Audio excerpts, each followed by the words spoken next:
चालू करते हैं।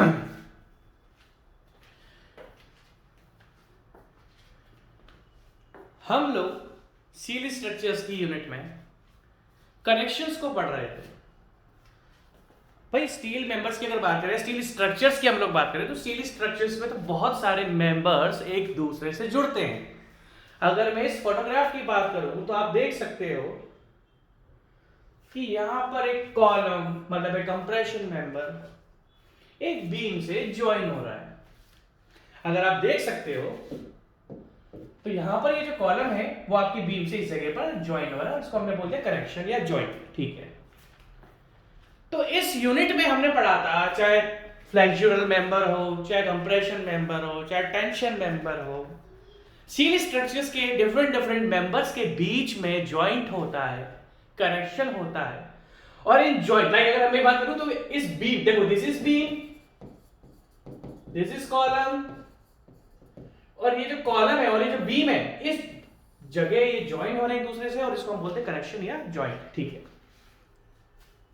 तो ये यूनिट हमने स्टार्ट कर दी थी और इस यूनिट में हम पढ़ रहे थे किन किन तरीके से या किस किस तरीके से हम डिफरेंट डिफरेंट स्टील मेंबर्स को एक दूसरे के साथ ज्वाइन कर सकते हैं।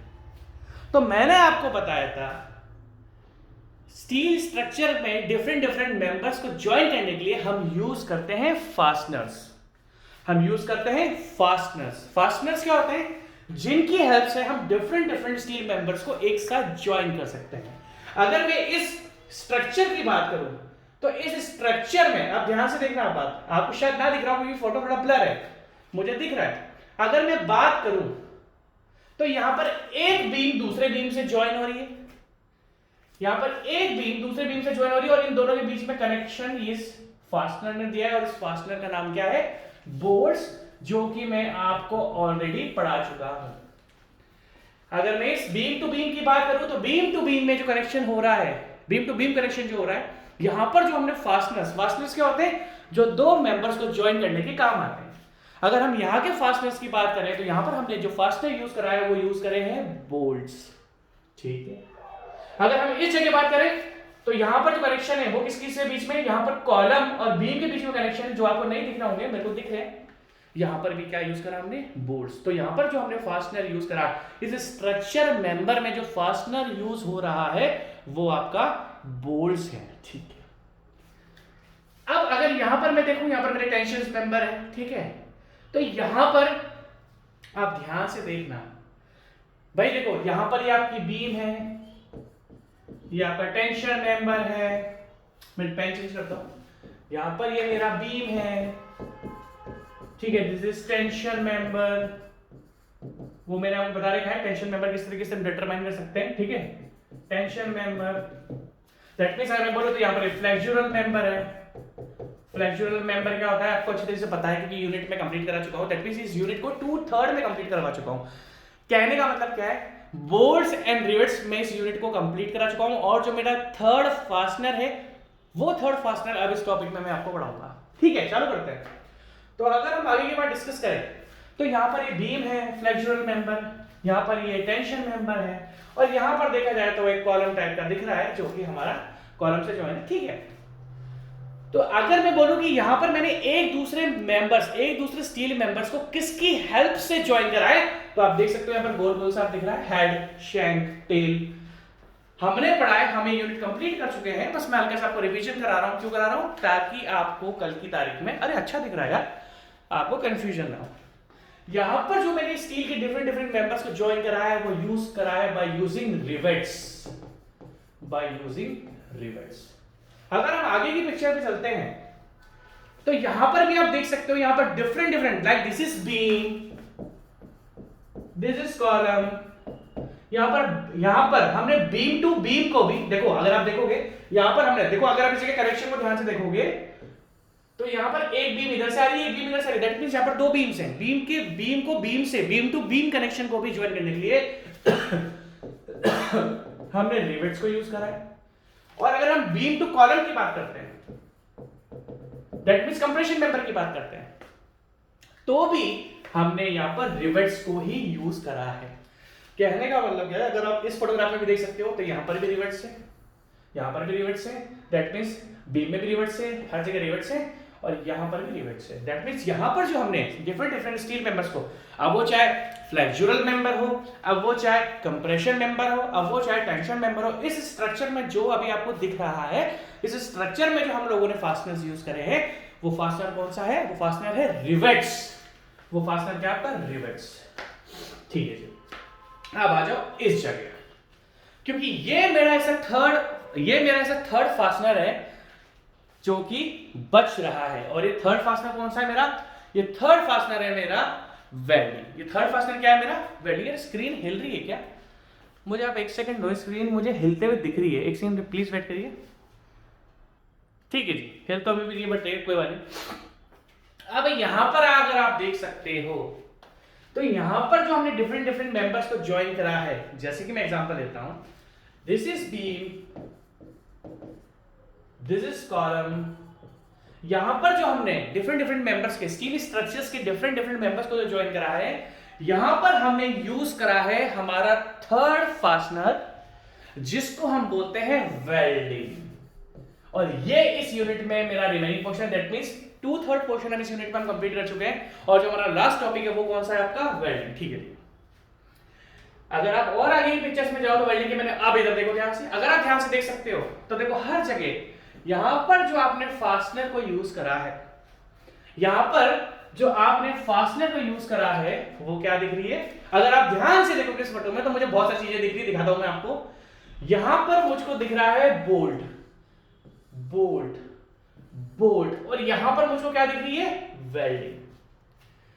यहां पर अगर हम बात ध्यान से देखें तो हमें यहां पर दिख रहा है बोल्ट, और यहां पर हमें क्या दिख रही है? वेल्डिंग। अब इस पूरी यूनिट में सबसे बड़ी गलती, अगर आप यहां पे बात करें, मैं आपको बताता हूं यहां पर भी क्या दिख रही है हमें? वेल्डिंग। इस पूरी यूनिट में आप लोग कल को साइट पर चल जाओगे, आप लोग कल को साइट पर चल जाओगे, सरकारी इंजीनियर बन जाओगे, आपको पता है कौन से टाइप की वेल्डिंग आपको यूज कराना है। साइट पर आपसे कोई भी पकड़कर वेल्डिंग नहीं करवाने वाला, बट डिफरेंट टाइप्स की वेल्डिंग होती है और डिफरेंट साइट्स पर वो उसके अकॉर्डिंग यूज होती है। तो सबसे बड़ी आपकी गलती क्या है? आपकी सबसे बड़ी गलती है कि आप वेल्डिंग को ढंग से पढ़ते ही नहीं हो। आप 1% भी वेल्डिंग को ढंग से नहीं पढ़ते। अगर मैं आज की तारीख में आपसे, चलो ठीक है, आप पहली बात तो आप कुछ बच्चे डिप्लोमा पढ़ रहे होंगे, बीटेक पढ़ रहे होंगे, और मुझे 90% वो बच्चे फॉलो करते हैं जो कि सरकारी की तैयारी कर रहे हैं। सरकारी की तैयारी कर रहे हैं, वो चाहे डिप्लोमा के हो चाहे वो बीटेक के हो। आप करंट स्टूडेंट हो तो भी देख लो, सेम पढ़ाता हूं मैं, कोई फर्क नहीं पड़ता। ठीक है, अगर मैं आपसे पूछूं डिफरेंट टाइप ऑफ वेल्डिंग क्या होती है, तो मैं भरोसा दिलाता हूं आपको डिफरेंट टाइप ऑफ वेल्डिंग्स आपको नहीं पता। अगर मैं सिंपल सी चीज पूछूं कि डिफरेंट टाइप्स ऑफ वेल्डिंग मुझे बताओ, तो आपके मन में बस 2-3 टाइप की वेल्डिंग दिखा देता हूं मैं। जिन बच्चों ने थोड़ा बहुत पढ़ा हुआ है उनको क्या क्या नाम याद आ जाएगा? सर एक तो होती है आर्क वेल्डिंग, सर एक तो आर्क वेल्डिंग होती है, दूसरा सर एक MIG भी होती है, फिर TIG भी होती है। मैं कह रहा हूं इससे ज्यादा आपको कुछ भी याद नहीं आएगा। 90% बच्चे ऐसे होंगे जिन्होंने डिप्लोमा बीटेक करा हुआ है, और वो उनमें से भी अगर 90% को देखो तो उनको डिफरेंट टाइप ऑफ वेल्डिंग नहीं पता। कहने का मतलब क्या है, इस यूनिट में सबसे बड़ी गलती आप क्या करते हो, जो कि आपको कल को साइट पे इंप्लीमेंट कराना पड़ेगा कि मैं इस साइट पर कौन सी वेल्डिंग करवाऊं। भाई मैं MIG कराऊं, मैं TIG कराऊं, या मैं स्टिक वेल्डिंग कराऊं। तो कहने का मतलब क्या है, जब हम इस यूनिट को स्टार्ट करते हैं, इस यूनिट में आप वेल्डेड जॉइंट के बारे में पढ़ते हो, वेल्डेड कनेक्शन के बारे में पढ़ते हो, बट आप वेल्डिंग के बारे में नहीं पढ़ते हो। और जितनी बड़ी बड़ी भी पुस्तकें हैं, जितनी बड़ी बड़ी भी पुस्तकें हैं, उसमें भी वेल्डिंग को ढंग से देके नहीं रखा। उन्होंने क्या करा, वेल्डिंग की डेफिनेशन दे दी, और वेल्डिंग की डेफिनेशन के बाद उन लोगों ने बस क्या करा, वेल्डिंग को बस हाँ भैया ऐसा ऐसा होता है, कनेक्शन बता दिया, क्या फेस है क्या है। तो वो गलत है।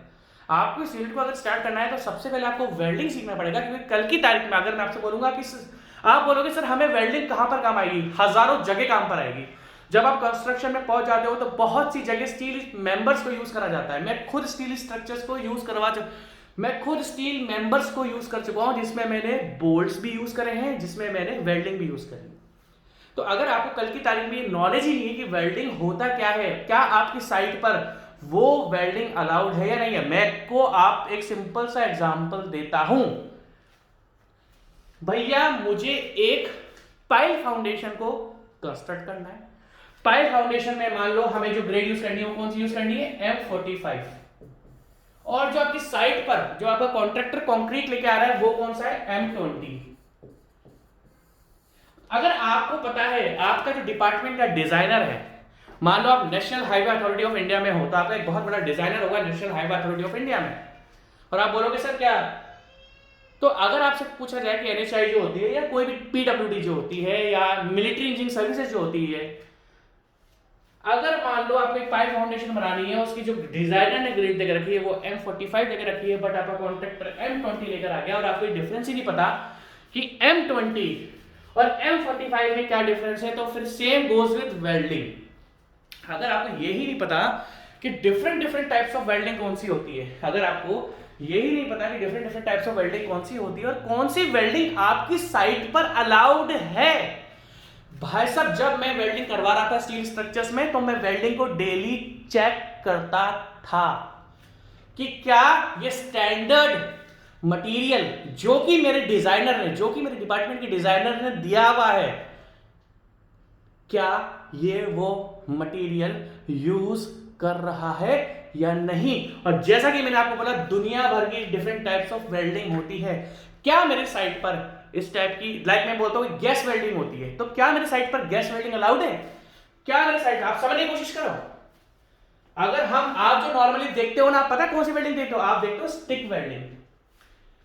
क्या मेरी साइट पर गैस वेल्डिंग अलाउड है, गैस वेल्डिंग क्या होती है, MIG। तो क्या आपको डिफरेंसेस पता है। तो सबसे बड़ी आप इस यूनिट को पढ़ने में क्या करते हो कि आप इस यूनिट में वेल्डिंग को तो पढ़ते नहीं हो, कनेक्शंस को पढ़ना चालू कर देते हो। तो हम ऐसी गलती बिल्कुल भी नहीं करेंगे। तो इस यूनिट की जो शुरुआत करी थी, सबसे पहले मैंने किस टॉपिक से करी थी, रिवेटेड कनेक्शन से, जो कि हमारा ऑलरेडी कंप्लीटेड हो चुका है। जैसा कि मैंने आपको बताया रिवेट्स आज के ज्यादा यूज होते नहीं है, बहुत मेहनत लगती है, पहले गर्म करो फिर ठोको। तो रिवेट्स आज की तारीख में बिल्कुल भी यूज नहीं होते हैं, बहुत कम होते हैं। ऐसे नहीं कि बिल्कुल ही नहीं होते, बहुत कुछ लाइक एयरक्राफ्ट्स हो गए, तो एयरक्राफ्ट्स में मैंने आपको सब बता रखा है। देखो मैं रिवेट्स और बोर्ड्स पर ज्यादा टाइम वेस्ट नहीं करूंगा, क्योंकि ये दोनों यूनिट मैंने बहुत जबरदस्त तरीके से आपको करवा कर रखी हुई है। ठीक है भैया, तो हमने शुरुआत जो करी थी फास्टनर्स की, वो सबसे पहले हमने रिवेट्स पढ़े थे। रिवेट्स आपके सामने है, मुझे इसको बताने की ज्यादा जरूरत नहीं है। हाँ मेहनत लगती है, सबसे पहले आपका रिवेट्स आया था, रिवेट्स आपका सबसे पहले आया था, और रिवेट्स को यूज करने में बहुत मेहनत लगती है। तो रिवेट्स को किसने रिप्लेस करा, रिवेट्स को किसने रिप्लेस करा, बोल्ट्स ने। रिवेट्स को किसने रिप्लेस करा, बोल्ट्स ने, क्योंकि बोल्ट्स इजी होते हैं, अच्छे भी होते हैं, गरम नहीं करना पड़ता साइड पर। तो बोल्ट्स ने क्या करा, रिवेट्स को रिप्लेस कर दिया था। और अगर मैं आपसे बात करूं तो भैया रिवेट्स और बोल्ट्स में आपको ऑलरेडी कंप्लीट करवा चुका हूं। अब जो मेरा थर्ड फास्टनर बच रहा है, मुझे इनकी डिफरेंसेस, इनके एडवांटेजेस बताने की जरूरत नहीं है, क्योंकि वो सब कुछ मैं आपको ऑलरेडी कवर करवा चुका हूं। तो मुझे नहीं लगता कि मुझे आपको 1% भी इसको बताने की अब जरूरत है। बहुत अच्छे से लेक्चर्स, अपने बहुत अच्छे खासे लेक्चर्स हैं उस यूनिट में, 15-20 के ऊपर ही लेक्चर होंगे मेरे ख्याल से। आपको रिवेट्स और बोल्ट के मैंने टोटल अगर मैं देखा जाऊं तो रिवेट्स और बोल्ट ही मैंने 15-20 लेक्चर आपको पढ़ा है। मेरे एग्जैक्टली याद नहीं, क्योंकि कुछ दिनों पहले पढ़ाए थे, तो मुझे एग्जैक्टली याद नहीं है कितने लेक्चर्स है उसके। आप देखना 15-20 लेक्चर तो 100% होंगे उसमें। ठीक है, आज की तारीख में तो इतना तो श्योर है कि रिवेट्स तो टोटली 99% रिप्लेस हो चुके हैं। हाँ 1% आज की तारीख में भी रिवेट्स यूज होते हैं, जो कि मैं अपने इस प्रीवियस लेक्चर में पढ़ा चुका हूं, इस यूनिट के प्रीवियस लेक्चर्स में पढ़ा चुका हूं, तो रिवेट्स पर मैं टाइम नहीं दूंगा। हाँ आज की तारीख में सर कौन कौन से, अगर आपने बोला कि सर 100% में से 99% रिवेट इग्नोर हो चुके हैं, ओनली 1% जगह यूज होते हैं, तो 99% सर क्या यूज होता है, 99% आपका यूज होता है वेल्डिंग एंड बोर्ड्स। 99% जो आपका यूज होता है वो कौन कौन सा यूज होता है, वेल्डिंग एंड बोर्ड्स। बहुत बड़ी आप लोग गलती करते हो कि वेल्डिंग को बिल्कुल भी नहीं पढ़ते हो। अगर मैं सिंपल सी चीज पूछूं वेल्डिंग का मतलब क्या है, अगर मैं सिंपल सी चीज पूछूं वेल्डिंग का मतलब क्या है, तो सिंपल सी बात है, वेल्डिंग का एक बहुत सिंपल सी डेफिनेशन है, किसी भी दो पार्ट्स को ज्वाइन करना। What is the definition of welding? Welding की सिंपल सी डेफिनेशन है किसी भी दो पार्ट्स को ज्वाइन करना। अब अगर आप स्टील को ज्वाइन कर रहे हो तो भी वेल्डिंग है, अगर आप थर्मोप्लास्टिक को ज्वाइन कर रहे हो तो भी वेल्डिंग है, अगर आप वुड को ज्वाइन कर रहे हो तो भी वेल्डिंग है। तो वेल्डिंग एक ऐसा प्रोसेस है जिसमें हम दो स्ट्रक्चरल मेंबर्स को ज्वाइन करते हैं। अब कैसे ज्वाइन करते हैं? By applying heat and pressure. इसमें नहीं, हाँ, बाय अप्लाइंग हीट और प्रेशर। वेल्डिंग एक ऐसा मेथड है जिसमें हम लोग दो स्टील मेंबर्स को ज्वाइन करते हैं बाय यूजिंग हीट और प्रेशर और बोथ। बाय अप्लाइंग हीट और प्रेशर और बोथ, ठीक है। यहां पर एक टर्म लिखी हुई है, अगर आप ध्यान से देखोगे, मेटलर्जिकल बॉन्ड। देखो ये स्लाइड्स मैंने आपके सामने लगाई हुई है, आपको अच्छा है, मेरा भी टाइम बचता है, लिखने का टाइम नहीं लगता। अगर मैं मेटलर्जिकल बॉन्ड की बात करूं तो मेटलर्जिकल बॉन्ड क्या होता है? मेटलर्जिकल बॉन्ड एक ऐसा प्राइमरी बॉन्ड होता है, मेटलर्जिकल बॉन्ड एक ऐसा प्राइमरी बॉन्ड होता है जो कि दो डिफरेंट मेंबर्स को या सेम मेंबर्स को ज्वाइन करता है, और इस तरीके से ज्वाइन करता है कि जहां पर इनका कनेक्शन हुआ या जहां पर ये ज्वाइन हुए वहां पर बिल्कुल भी इरेगुलरिटी नहीं होगी। कहने का मतलब क्या है, मैं आपसे बोलूं, अगर मैं इस मार्कर की बात करता हूं तो इस मार्कर में जो यहां पर एटम्स है, जो मॉलिक्यूल्स है, यहां पर भी वही एटम्स है, मॉलिक्यूल्स है। समझने की बात करना, ये लो। अगर हम मेटलर्जिकल प्रोसेस की बात करें तो ये मान लो ये एक अलग मटेरियल है, ये एक अलग मटेरियल है। अगर हम मेटलर्जिकल बॉन्ड की बात करते हैं तो मेटलर्जिकल बॉन्ड दो डिफरेंट या सेम मटेरियल में इस तरीके से बनता है कि अब ये एक हो चुके हैं। दैट मींस मेटलर्जिकल बॉन्ड, अगर आप ध्यान से देखोगे तो इसमें लिखा हुआ है welded connections, welding and welded connection. Welding is the process of joining two structural steel members. Generally अगर मैं सिविल इंजीनियरिंग पढ़ा रहा हूं तो मैं आपको स्ट्रक्चरल स्टील मेंबर्स ही, देखो जो कुर्सियां बनती है, जो टेबल बनती है, जो आपके दरवाजे बनते हैं, जो आपकी विंडोज बनती है, सब में वेल्डिंग होती है। मेरा काम विंडो बनवाना नहीं है ना, मेरा काम क्या है? मेरा काम है स्टील स्ट्रक्चर्स को बनवाना।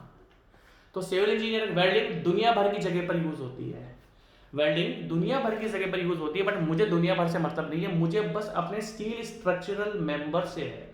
तो welding is a process of joining two pieces of metal means हमारा जनरली स्टील यूज होता है, by creating a strong metallurgical bond. That means आपको उन दो पीसेस को इस तरीके से ज्वाइन करना है कि ना तो उसके अंदर वॉइड्स होंगे, ना कोई डिसकंटिन्यूटी होगी, सिंपल सी बात है, और इस तरीके से होंगे कि भैया वो बिल्कुल दो थे और बन गए एक।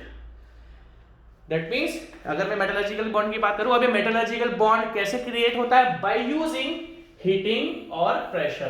तो ये मेटलर्जिकल बॉन्ड का मतलब है, दैट मींस दो डिफरेंट पीसेस को आपने इस तरीके से ज्वाइन कर दिया कि भैया ये अब ये थे तो दो, बट ये बिल्कुल एक बन चुका है, और वो भी इस तरीके से बन चुका है कि जहां पर ये ज्वाइन हुआ है ना, वहां पर भी इसमें कोई कमजोरी नहीं है। दैट मींस अगर मैं इस मार्कर की बात करूं तो ये एक अलग स्टील मेंबर था, ये एक अलग स्टील मेंबर था, अगर हीट और प्रेशर से मैं इन दोनों को ज्वाइन कर देता हूं तो यहां पर आप देख सकते हो एक इंटरफेस बन गया। इंटरफेस का मतलब क्या होता है? बाउंड्री। इसने इंटरफेस वर्ड यूज करा कहीं पे? ठीक है, नहीं करा। इंटरफेस वर्ड का मतलब क्या होता है? बाउंड्री।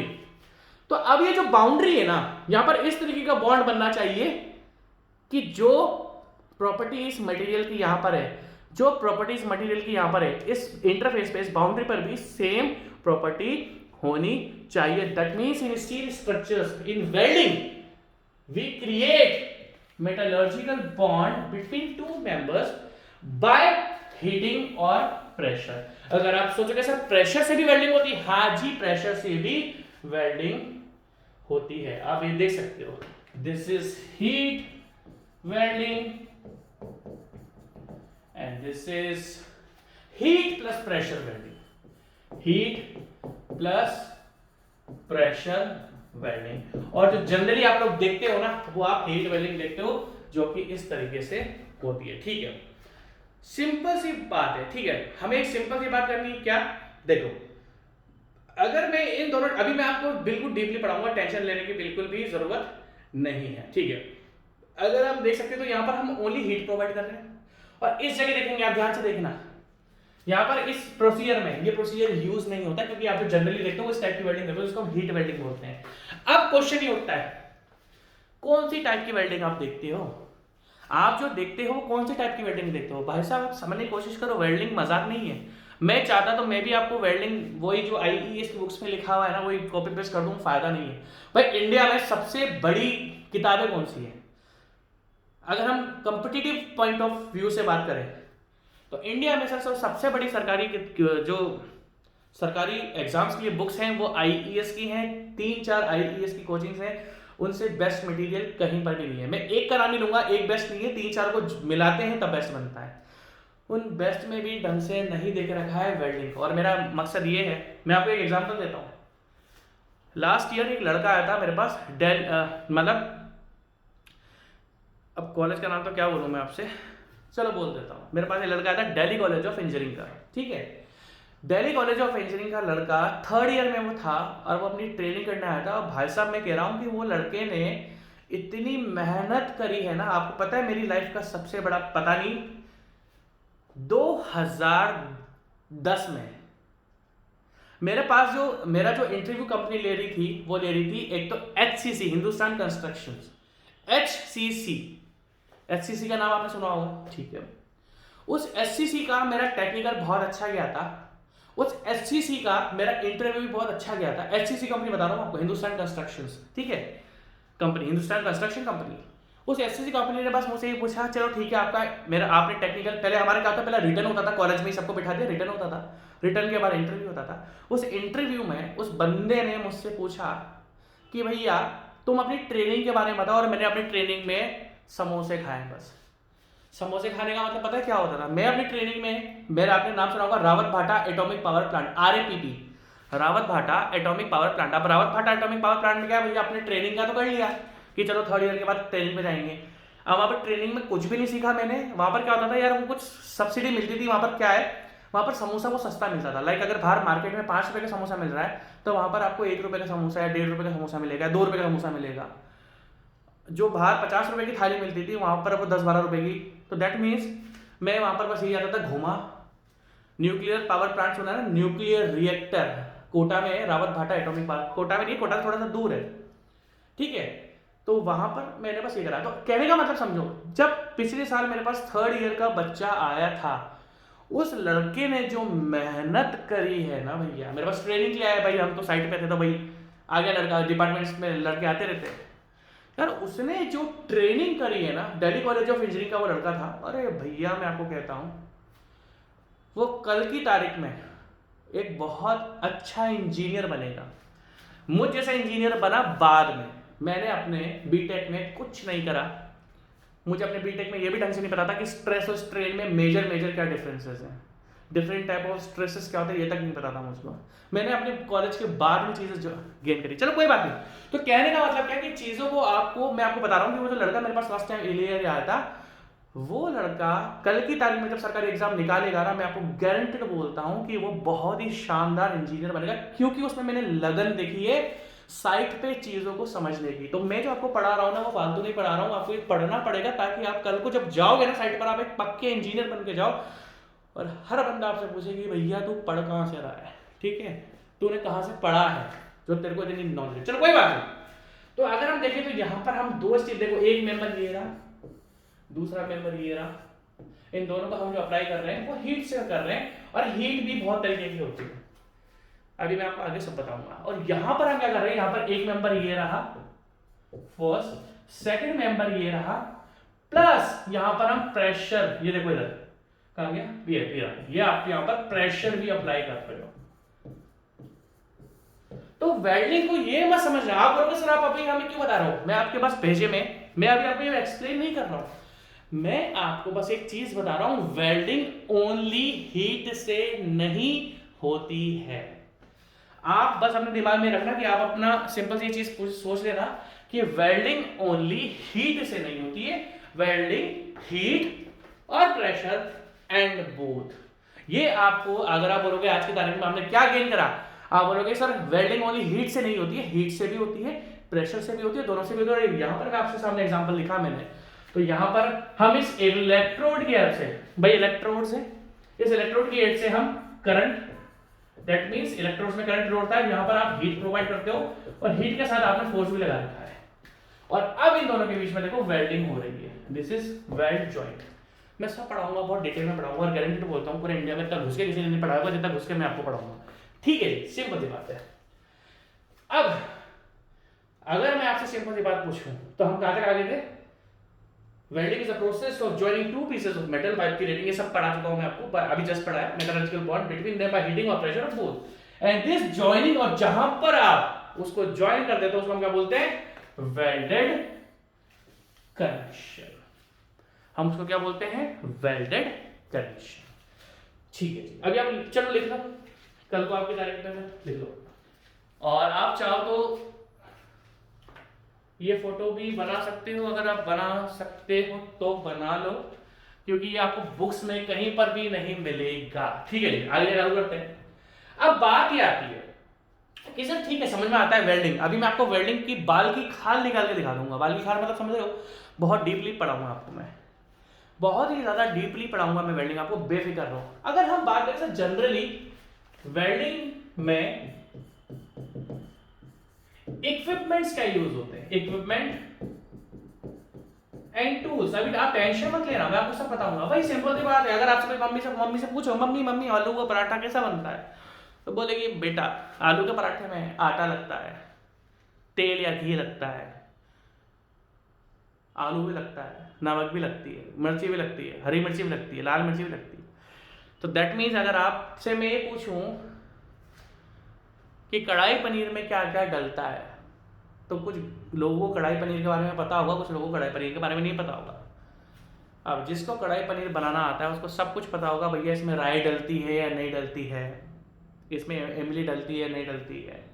तो कहने का मतलब क्या है कि वेल्डिंग आप अच्छे से समझना, तभी कल को जाके मैं आपको बताता हूँ। मेरे साइट पर आज भी लोग परेशान हैं, आज भी लोग परेशान हैं। भाई हम सॉइल टेस्टिंग करा रहे थे, हम सॉइल टेस्टिंग, मतलब सॉइल टेस्टिंग का मतलब क्या होता है, हम देख रहे थे कि जमीन के कितने कितने नीचे कौन कौन सी रॉक प्रेजेंट है, सॉइल प्रेजेंट है। तो मैंने उससे पूछा भाई क्या हुआ, वहां पर रॉक निकल गई थी। सॉइल टेस्टिंग आपने देखा, वो ट्रैपो लगा के बोरिंग चलती है, पेनिट्रेशन होता है ना। तो हमने पूछा, स्टैंडर्ड पेनिट्रेशन टेस्ट पढ़ाया था मैंने आपको, वो छोड़ो। तो मेरे साथ इंजीनियर्स थे, अब मैं तो भाई सब पढ़ाने वाला आदमी। तो मैंने उस बंदे से पूछा यार एक बात बता, चल ठीक है ये 30 मीटर पे रॉक निकल गई, एक्चुअली क्या होता है, पहले सॉइल है, कौन सी सॉइल है, हमने सॉइल मैकेनिक्स से पढ़ लिया, फिर लास्ट में 30 मीटर में आके रॉक निकल गई।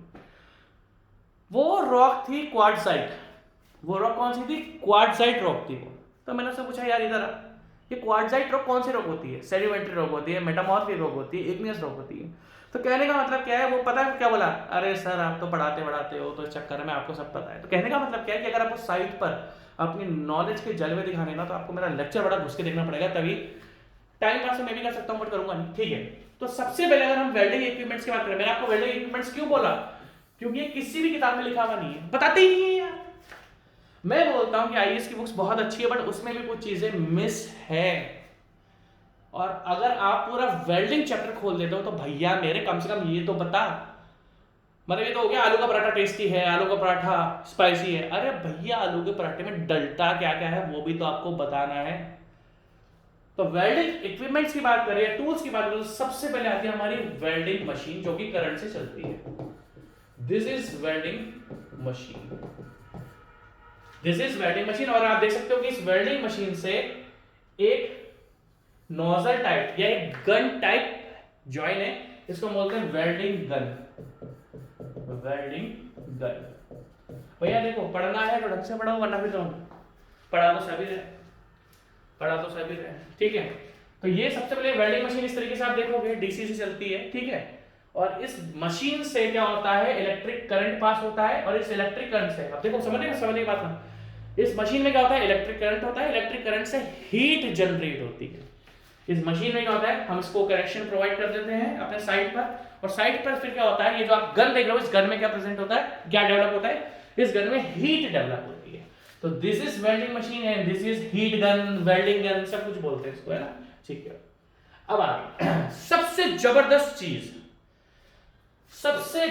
चीज मैंने ये कुछ इलेक्ट्रोड्स रखी हैं। क्या रखी है, इलेक्ट्रोड्स। अब आप ध्यान से देखना, मैंने आपसे क्वेश्चन पूछा था कि जनरली मान लो मैं पाइप फाउंडेशन बना रहा हूं और जो डिजाइनर है आपके डिपार्टमेंट का, लाइक पीडब्ल्यूडी, उसकी डिजाइनर टीम होती है। डिजाइनर, आपको पता है, आप जब आप कल को सरकारी में चल जाओगे, मैं तो भगवान से चाहता हूं चल जाओ, तो वो आपसे क्या पूछेगा, वो आपके पास अलग अलग डिपार्टमेंट्स बोलेगा, भाई तेरे को बिलिंग में रहना है, तेरे को एग्जीक्यूशन में रहना है, तेरे को सेफ्टी में रहना है।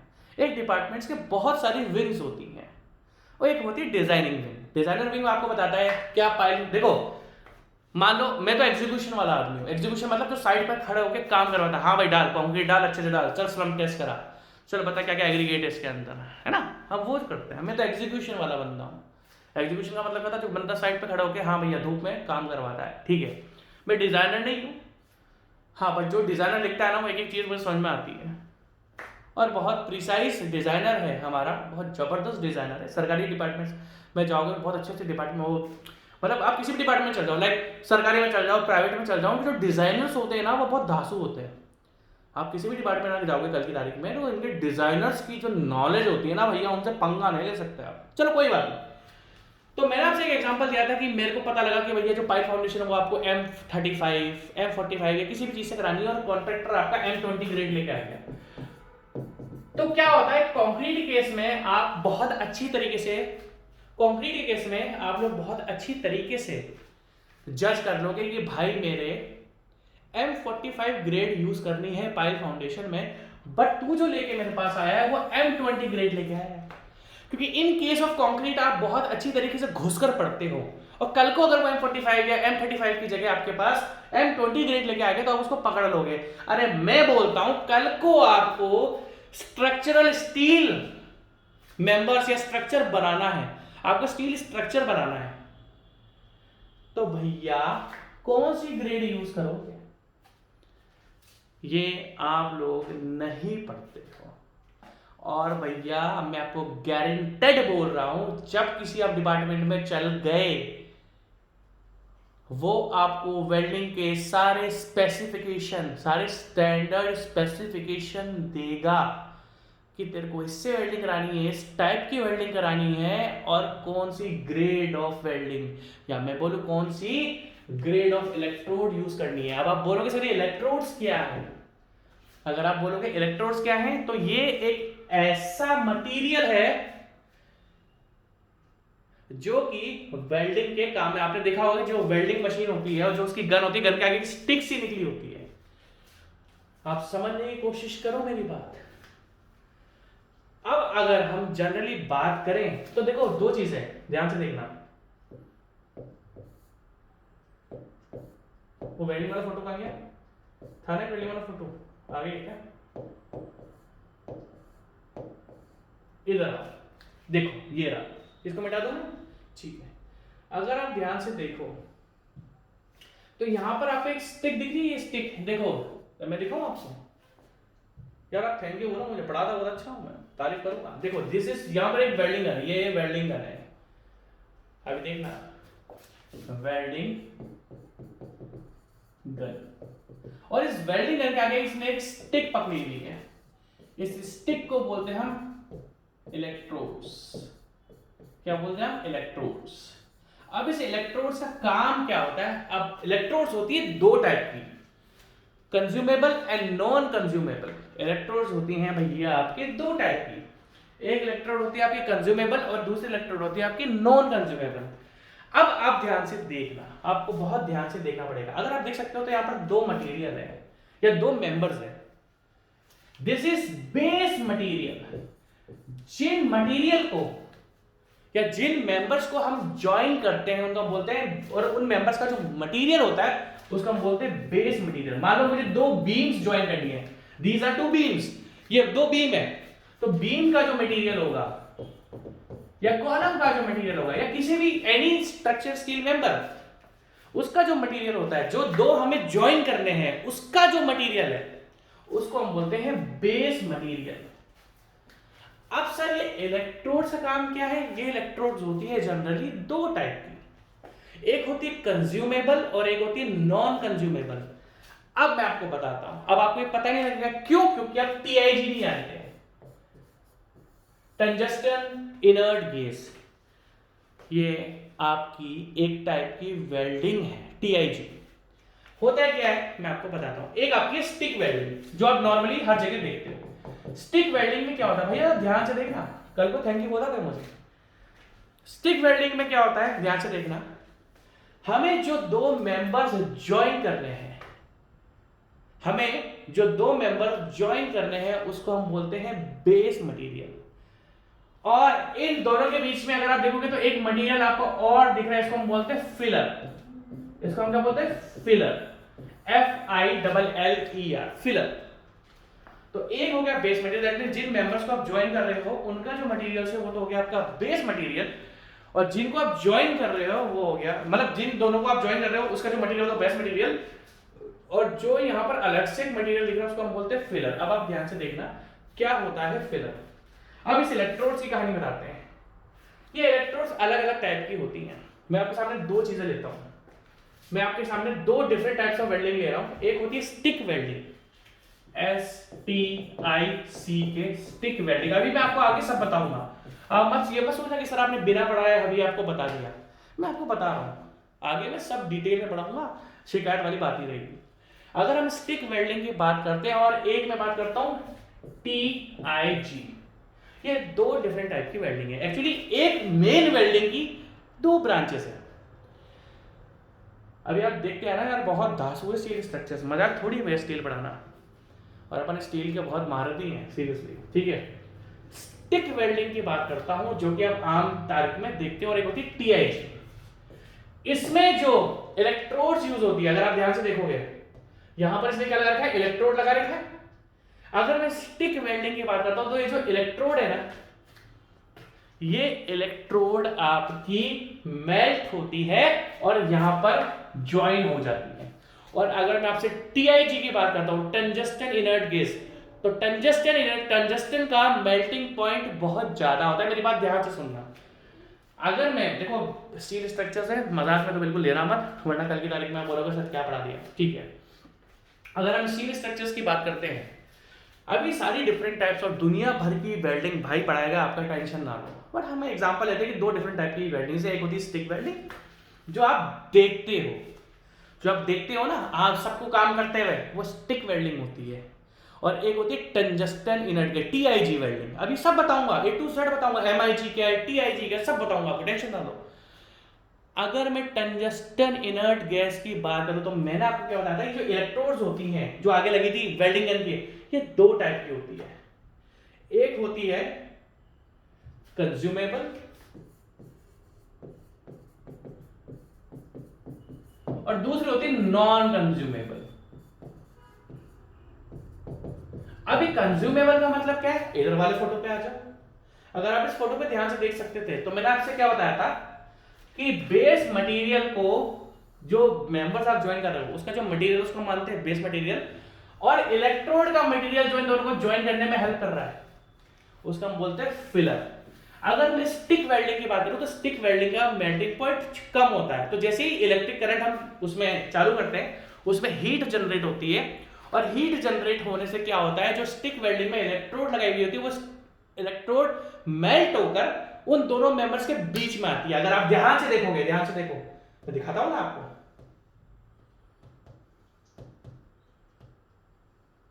आ जाओ। अगर आप इस फोटोग्राफ में ढंग से देखोगे तो इस फोटोग्राफ में आपको वेल्डिंग का मटेरियल साफ साफ दिख रहा है। एक बार मैं कैमरे में दिखाऊंगा कि आपको दिख रहा है। अगर आप इस मेंबर्स में देखोगे तो यहां पर आपको मटेरियल अच्छा खासा दिख रहा है। क्यों?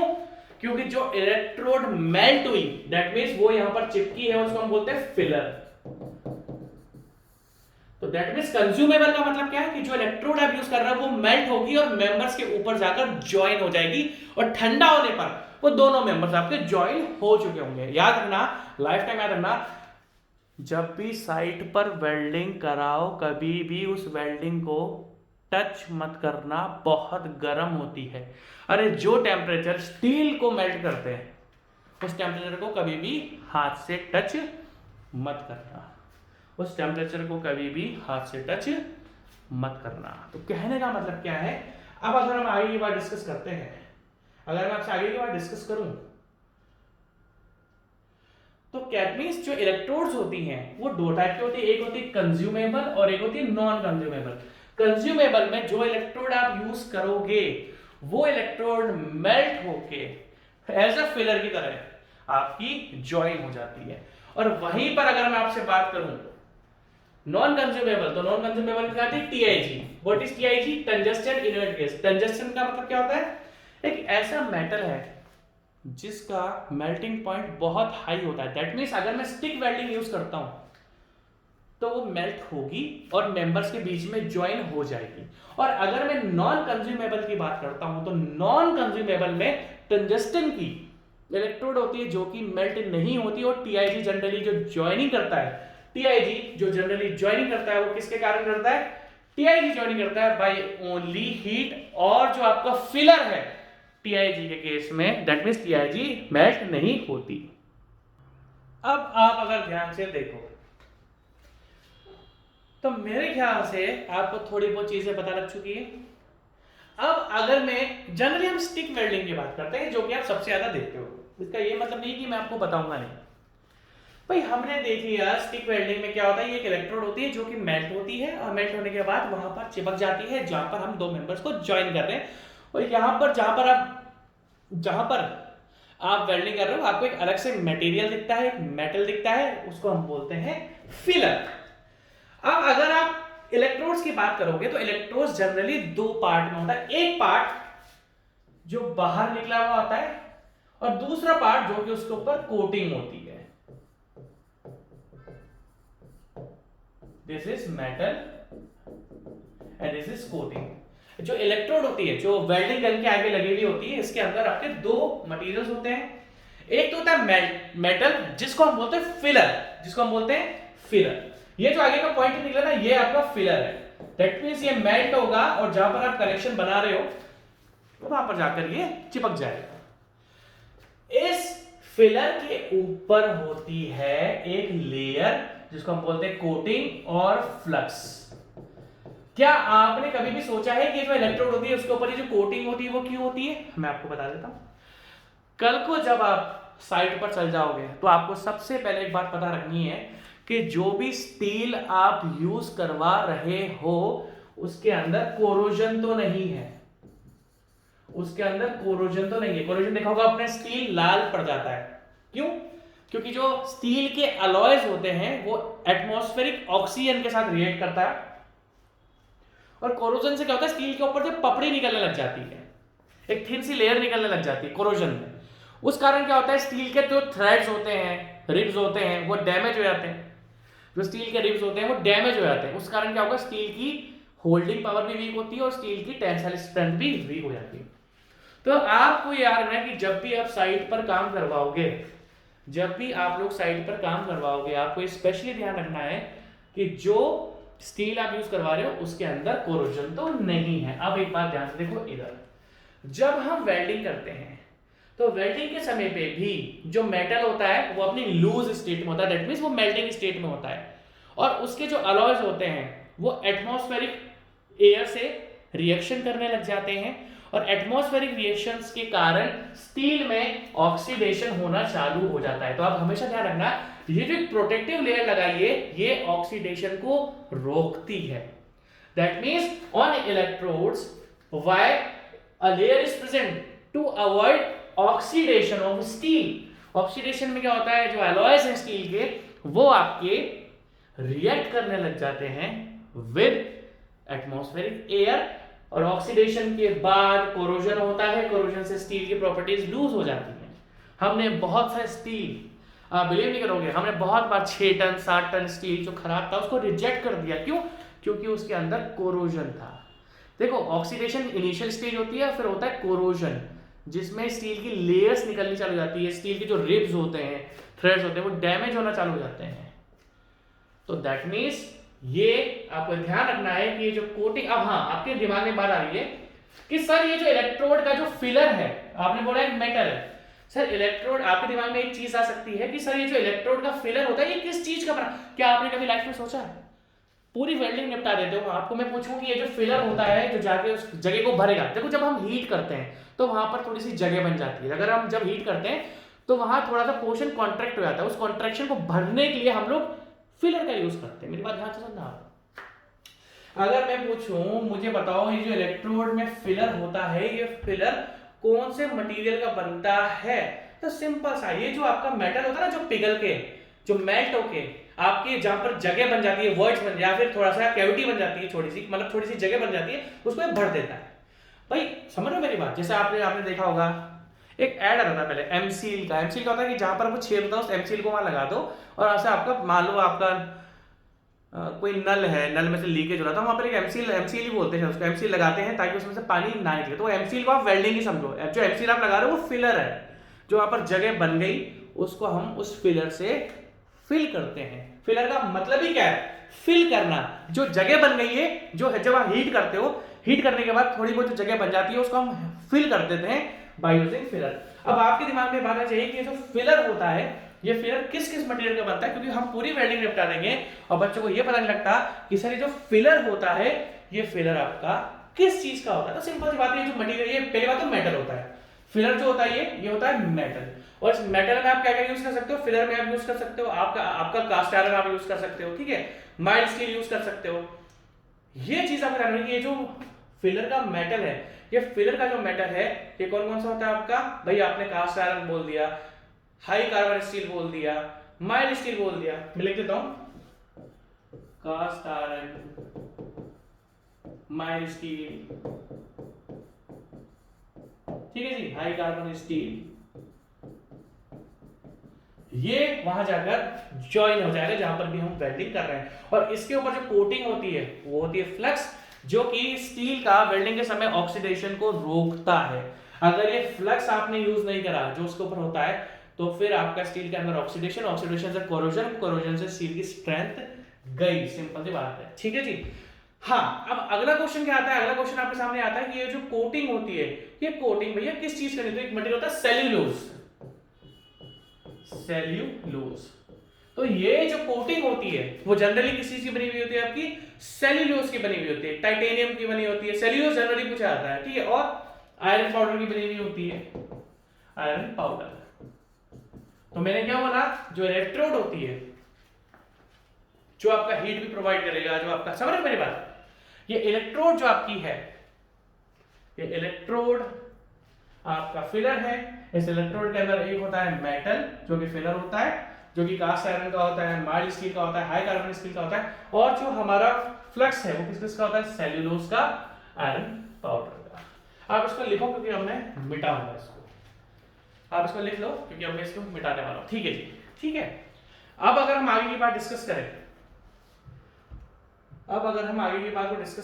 तो ये जो देखो इसमें क्या लिखा है, अब मैं पढ़ देता हूं। N electrode is a tip, tip मतलब तो गन क्या लगता है, that is stored on the end of tool and through which electric current is passed from the welder machine to the material। ये बताया था मैंने आपको। So there are certain types of electrode, बहुत सी electrodes present है, मैंने आपको बताया।